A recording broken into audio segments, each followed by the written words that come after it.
Bidadari, Chapter 29 dengan judul Two Snakes. Aku mendukungmu selalu. Tapi apa yang kamu lakukan? Tidak ada dukungan untukku. Kamu menikah dengan pilihan kakekmu. Bi, kenapa jadi membahas masalah ini? Karena ini kebodohanmu. Seandainya kamu mau membuat anak lebih dulu sebelum kita menikah, tentu saja sekarang wanita itu tidak akan ada di rumahmu. Brigita memekik penuh emosi dan dia tidak memberikan Reiko kesempatan bicara. Dan sekarang kamu menghancurkan pula impianku dengan keputusan yang baru aja kamu buat. Bahkan kamu sekarang membuat aku dalam kondisi sulit dengan menjanjikan sesuatu pada Aurora Corporation kalau kita akan menanggung di awal semua modal, padahal kamu tahu kita nggak punya modal. Bi, jangan salah paham. Aku akan memperjuangkan impian-impian kita, termasuk juga impianmu. Dan untuk Aurora Corporation, perjanjian tidak atas nama BIA, tapi aku sendiri yang akan menanggungnya, dan kau tidak perlu bertanggung jawab apapun. Ini adalah perjanjian antara aku dengan Raditya Prayoga. Terserah kamu sajalah. Tapi sekarang aku benar-benar pupus harapan, dan aku tidak tahu lagi bagaimana aku harus menyikapi ini. Kamu kejam padaku. Telepon dimatikan oleh Brigita di saat dirinya juga melemparkan buku-buku yang ada di mejanya hingga berserakan di lantai saat dia sudah tidak lagi terhubung dengan Reiko. Apa yang bisa kuharapkan darimu sekarang? Kau selalu saja membuat keputusanmu sendiri. Tak lama Brigita mematikan teleponnya, terdengar lagi suara getar, tapi bukan dari Reiko. Nama di sana membuat dirinya sesegera mungkin memencet tombol hijau. Tak sabar. Sandra, all mess up. Semua berantakan. Hah? What did you say? Apa yang baru saja kamu katakan? Reiko bring the storm hard to know and her run all the plan. Reiko membawakan berita buruk dan menghancurkan semua rencana. Brigita marah, karena itu dia menceritakan semuanya kepada istri dari Tommy Pramono. Tak sabar lagi untuk meluapkan semua emosi dan kekesalannya. Then it's a terrible news. How's his brain working? Maka itu berita yang buruk. Bagaimana otaknya bekerja? Sudah aku katakan kan, dia seperti orang bodoh yang berpikir bahwa bisnis ini harusnya lurus-lurus saja. Bisnis ini kan bagaimana cara kita memutar otak untuk menghasilkan uang lebih besar lagi dengan modal yang seadanya. Bisnis ini kan resiko. Apa dia tidak berpikir kalau semua uang nasabah yang diberikan kepada bank itu menjadi sumber dana untuk bank? Untuk memberikan pinjaman pada nasabah lainnya juga. Bank bisa membuat pundi-pundi keuangan. Semua bisnis seperti itu. Kau benar sekali, Brigita. Aku bisa melihat bagaimana Tommy biasanya menjalankan bisnis propertinya. Nasabah yang tertarik untuk membeli rumah mereka, lalu mereka meminjam dana KPR. Tapi tidak semua dana KPR yang kami terima itu digunakan untuk membangun rumah. Nah kan, emang gitu kan? Ya iyalah gitu. Supaya uangnya muter. Setelah disetorkan kepada pengembang, biasanya pengembang akan memutarnya juga untuk pengembangan di sisi yang lain, membuat rumah contoh di tempat baru dan meraih lebih banyak untung dengan menjalankan beberapa perumahan kelas atas dan menengah di berbagai kota.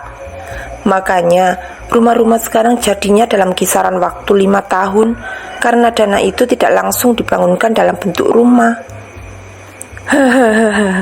Iyalah, kalau langsung dibangun dalam jangka waktu 1/4 sampai setengah tahun, mereka sudah bisa menempati rumah itu. DP dibuat semurah mungkin, bahkan sebagian hanya kisaran 5 sampai 25 juta. Padahal rumah yang dibangun itu miliaran harganya. Akan ada biaya-biaya administrasi bank untuk membayar banyak sekali sales kami. Lalu akan diputar dululah uangnya itu. Dan emang begini bisnis. Soalnya kita kan ingin mendapatkan keuntungan juga dari yang lebih besar juga. Entahlah, aku sudah pusing sekali dengan cara berpikirnya, seperti anak-anak. Maunya uang untuk A, ya untuk bisnis A, gak boleh diputar ke B. Dia bilang padaku dia akan mencari cara untuk mendapatkan uangnya. Tapi bullshit lah. Sabarlah dulu, mungkin dia akan mencari pinjaman dari kakeknya. Keluarga Adiwijaya kan pundi-pundi uangnya banyak. Bahkan sekarang mereka posisi keuangannya lebih baik daripada posisi keuangan keluarga Pramono. Entahlah, karena tadi dia bilang dia tidak mau meminta pada kakeknya. Aku tidak tahu bagaimana cara berpikirnya. Padahal dia sekolah juga kan minta uang pada kakeknya, dan itu menggunakan uang dari hasil penjualan rokok. Kau benar lagi, Brigita. Bahkan orang yang merokok itu, mereka juga sudah diberi peringatan kan di bungkusnya, kalau itu berbahaya. Tapi mereka tetap beli. Sama kayak orang beli minuman. Mereka tahu itu tidak bagus untuk hati mereka, dan bisa mengakibatkan penyakit sirosis. Tapi mereka tetap saja beli minuman itu, dan mengkonsumsi alkohol. Yang paling sederhana kita tahu kalau mie instan itu tidak bagus, tapi banyak masyarakat yang membelinya dan memakannya. Aku rasa hidup itu pilihan, dan bukan salah orang yang menjual dan menjalankan bisnis itu dong. Orang yang beli aja gak ngomel. Gimana sih cara pikirnya Reiko? Nah itu makanya gimana aku tidak gemas. Sayangnya, Sandra bukan sahabat yang bisa memberikan ketenangan bagi Brigita. Justru dia seperti wanita yang membawa kayu bakar sehingga membuat bara api di hati Brigita menjadi semakin panas.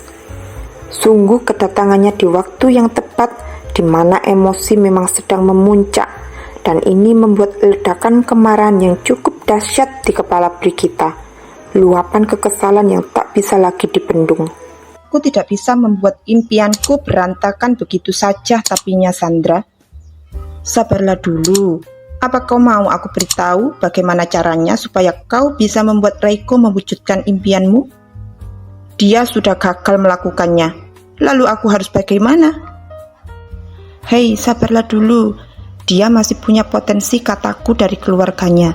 Makanya aku ingin memberikan informasi ini padamu. Bagaimana? Wanita itu pun menunggu. Dia penasaran dengan apa yang mau disampaikan Sandra Adiatma. Wanita yang di ujung sana tersenyum sebelum dia melanjutkan ucapannya. Buat agresi. Seperti apa? Gadis itu belum kepikiran. Dia masih menunggu penjelasan lebih dari sahabat yang menurutnya akan membawa banyak sekali keuntungan bagi dirinya jika mengikuti saran dari Sandra. Dia sangat mencintaimu, Brigita. Bahkan dia tidak lebih dari slave untukmu, ya kan? Lalu apa untungnya untukku?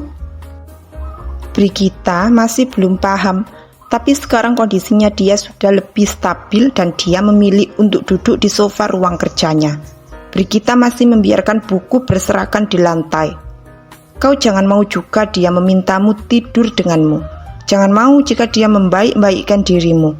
Kau bisa melakukan agresi tempat tidur. Dengan begitu, Reiko pasti tidak akan pernah tahan. Sepintas, Brigita mencoba mencerna apa yang dikatakan oleh Sandra. Mempertimbangkannya hingga akhirnya dia tersenyum tipis.